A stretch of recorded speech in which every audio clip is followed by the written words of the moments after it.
We have our favorite movie reviewer, Jackson Murphy, here on our Zoom call today to give us some good things to watch this weekend. How are you? Good. Some of these movies are good. Some of them are not, but we'll run through them. Well, see, you could save us a couple hours of our lives. What's the Yes. next one? We got one in theaters, right? Yeah, I'm going to save you some time by not going to the theaters to see this one, unfortunately. This one's called Nobody. Unless you're a big Bob Odenkirk Better Call Saul fan, then you're going to want to go see this because it's an action movie for him. We think he's an ordinary husband and father of two, but he's got a special set of skills like all those Liam Neeson and Denzel Washington Equalizer and John Wick movies. But Nobody is basically a copycat of all of those. It has no real originality to it, and it's not fun enough. So again, unless you're a diehard fan of his, I don't recommend seeing this in the theaters. Okay, now there's something new on Netflix that sounds pretty interesting. It is a really funny movie called Bad Trip. This is one of those hidden camera prank movies. Now, are you a fan, Randy, of not only pulling hidden pranks, but watching those Jackass movies? I've seen a couple, yes. Okay. They're goofy, they're outrageous, and that's exactly what you get here in Bad Trip, but there's also a narrative here. Eric Andre, Lil Rel Howery, they take a car and they go up the coast from Florida to New York City. Tiffany Haddish is the crazy sister, and she's on their tail all the way through, and they get involved in some of these incredibly outrageous moments and just seeing the regular people's reactions to them in restaurants and bars and gas stations and malls. They do a musical number in a mall. It is so fascinating to watch the reactions, to watch how this movie got made. You'll be stunned by it. And it's very funny too. Only parts of it go a little too far. I recommend checking out Bad Trip. It is 90-minute escapism on Netflix. All right. Then you get something on demand this weekend too, right?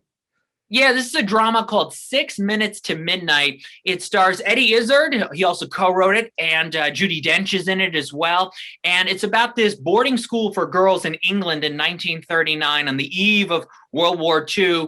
And Judi Dench's character is the headmaster of the school. You've got the new teacher, Eddie Izzard, comes in and notices some mysterious things going on and not sure how it relates to Hitler and not sure how it relates to everything going on at the time. And there's some intensity, there's some drama, there's some mystery. It's this good old-fashioned kind of thriller. It's the kind of movie you don't see a lot anymore, the way the pacing goes and the way the structure goes, and the performances are solid as well. It's not extraordinary. It's not going to blow you away, but 6 Minutes to Midnight, mostly for older audiences, I think, is a solid choice on VOD. All right. And then there's something about Tina.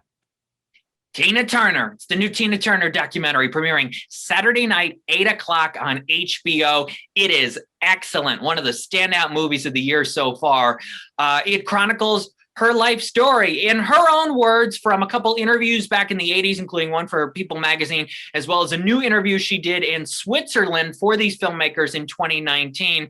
It goes through all the ups and downs, the highs and the lows, and how she faced a lot of abuse from Ike Turner and that separation, and then her ultimate rise as a solo artist, and finally finding love after decades of wanting love and needing love.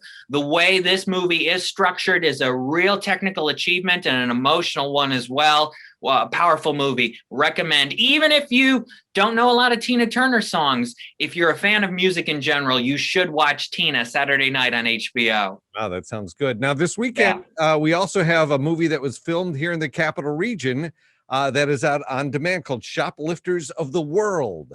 That's right. It's on VOD. Was filmed here in the Capital Region in 2018. It's got some music involved in it as well, in the British music scene. And I guess they turned the Capital Region into Denver, so that should be pretty interesting. But they transformed one of the old radio studios a couple years ago, right? Yeah, one of our old studios over on WTRY Road is featured in this movie. And I guess they probably cleaned it up from the way we left it.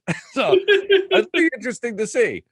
Yeah, it'll definitely be interesting to check out. Obviously, it's always a big deal when Hollywood comes to the Capital Region and takes it over. I remember Place Beyond the Pines and Salt. I went down to the bridges in downtown Albany and saw Angelina Jolie on one of those trucks when they filmed Salt all those years ago, and the other guys as well. Such highlights. All right, watch for it. It's Shoplifters of the World. Jackson, thank you for your reviews today. Where can people find your other reviews? Absolutely. Twitter at LCJ Reviews, Instagram at LightsCamJackson, and the website is lights-camera-jackson.com. All right. Have a good weekend. Thank you. And we'll talk to you next week. Absolutely. Thank you.